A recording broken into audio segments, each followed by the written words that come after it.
छठी मंजिल पे लिहाफ में लेटे हुए थे छुपे हुए। अरे बंद कमरे में तो कोई गाली दे देता, तुम तो दे देते कम से कम। सीलमपुर का विधायक बताते हो बड़े चौड़े हो के मैं सीलमपुर का विधायक हूँ। बस सीलमपुर के नाम का तो बसों में स्टाफ चलता था नहीं चलता था। सीलमपुर वालों से तो कोई टिकट भी नहीं मांगता था अल्लाह के शुक्र से कि सीलमपुर जा फिरी और आ फिरी। अब विधायक जी का पेशाब निकल गया, आज रहबर बन के आ गए। जैसे भैया को हमने कुछ कही तो कह रहे मैं हाथ काट दूंगा। जिसने मेरे भैया की तरफ आंख उठा ली, वह कैसे काटोगे? कौन सी तलवार है तुम पे हाथ काटने वाली?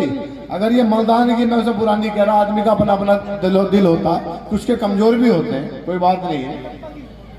अगर ये मर्दानगी, ये ताकत, ये सिंकारा तुमने उस टाइम पी लिया होता जब हमारी माँ बहनों को संजय ठाकुर गाली दे रहा था, तो ये ताकत जब दिखाते थे तेरा हाथ काट दूंगा मैं। जब कहां चली गई थी वो मर्दानगी तुम्हारी? जब लोग हमारे परेशान हो रहे थे जब मर्दानगी कहां थी? जब कोरोना में लोग परेशान थे जब मर्दानगी कहां थी? जब तो तुम कोरोना का लेके छुप गए कि मुझे कोरोना हो गया। इस इलाके में 2 ही लोगों को कोरोना हुआ, विधायक जी को और विधायक जी की पत्नी को। 2 महीने में इसी में काट दिए। बदनाम हम और मुसलमान सारे, कभी मरकज के नाम पे, कभी झगड़े के नाम पे। मनीष सिसोदिया मंच पे बैठ के आगे बताता था कि दिल्ली के अंदर आज 1000 पेशेंट हैं, 35% तबलीगी की वजह से। तो कौन सा पैरामीटर है जिससे तुम्हें 35% का आंकड़ा मिल गया कि 35% कोरोना मुसलमानों ने फैला दिया? पत्रकार पूछ रहे थे मुझसे आज कि ये कौन सा पैरामीटर है? मैंने पैरामीटर है, इनके दिमाग में पैरामीटर है, इन्होंने दिमाग में बिठा रखा है। क्योंकि इन्हें मुसलमानों की वोट चाहिए, इन्हें मुसलमानों के लिए कुछ करना नहीं है। सिर्फ मुसलमानों के वोट को जानते हैं कि मुसलमान सिर्फ वोट दे दे, बाकी तो छोड़ दो। जहांगीरपुरी में झगड़ा हुआ, सारे चुप हो गए, सारे। एक की आवाज निकली, कांग्रेस का डेलीगेशन गया, मैं उसमें शामिल था, और जाके हमने कहा गलत हुआ। जब मुस्लिमाबाद में झगड़ा हुआ, जब आग लगी, कांग्रेस के लीडर गए सारे, राहुल गांधी वहां गए, इनकी आवाज नहीं निकली। कल विधायक जी खड़े होकर कह रहे थे कांग्रेस में 2 पप्पू, एक राहुल गांधी पप्पू, एक चौधरी जुबैर पप्पू। पप्पू तो पास हो गया बेटे, पास हो गया नहीं हो गया? भारत जोड़ो यात्रा देख लो, लहक निकली पड़ी है सारों की, जितने घूम देख रहे हैं। चल के देख लो, इतना टांगे लड़खड़ा जाएंगी। जहांगीरपुरी का नाम आता चुप हो जाते हो, मरकज का नाम आता चुप हो जाते हो, ताहिर का नाम आता मुंह में एल्फी जम जाती है। दिल्ली को कमजोर करने के लिए किसी की जरूरत नहीं है। इन्होंने ऐसे हमारे लीडर दे दिए, ऐसे नुमाइंदे हमें दे दिए जिनकी आवाज नहीं निकलती। ये सिर्फ किस लिए है नेता पता है तुम्हें? मुसलमान नेता इन्होंने किस लिए रखे? मुझे एक नेता ने बताया, आम आदमी के, बोले भैया मेरे किस लिए हो तुम, आवाज क्यों नहीं उठाते? बोले कबाबर बिरयानी के लिए। जब फंक्शन होता है पार्टी का तो हमें कहा जाता है कि भाई साहब जाफराबाद से कोई बढ़िया कबाब वाला लेकर आना, पुरानी दिल्ली से कोई बढ़िया नहारी बनाने वाला लेकर आना। हम नहारी और बिरयानी खिलाने के लिए नेता बने क्या, या अपने हक की आवाज उठाने के लिए बने? किस लिए बने? और आवाज के नाम पे हम चुप हो जाए? जब हम पे आफत आए हमारी आवाज ना निकले?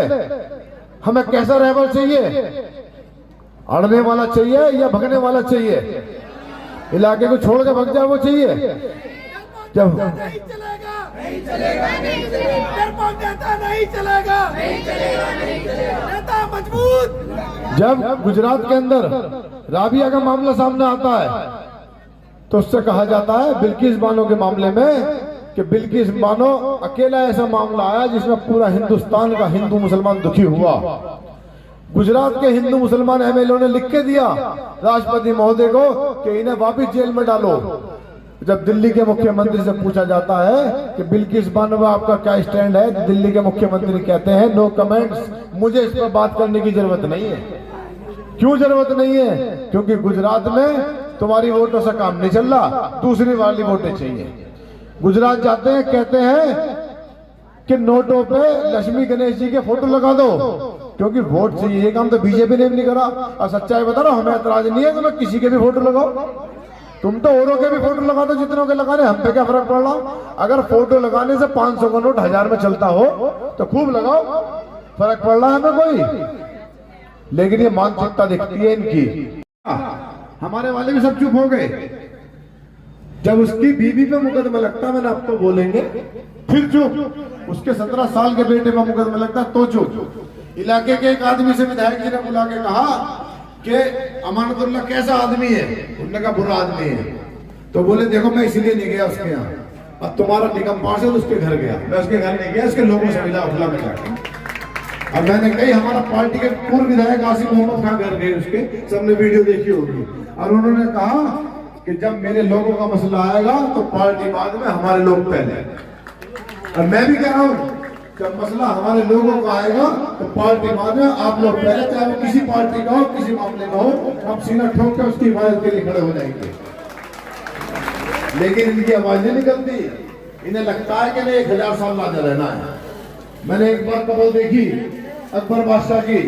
अकबर बादशाह को लिखा जाता था ग्रेट अकबर, महान अकबर, उससे बड़ा राजा कोई रहा नहीं हिंदुस्तान में। आज उसकी कब्र पे फातिहा पढ़ने वाला नहीं है। आगरा फतेहपुर सीकरी के बीच में उसका मजार है, कोई फातिहा पढ़ने वाला नहीं। सेल्फी लेने वाले तो मैंने बहुत देखे वहां।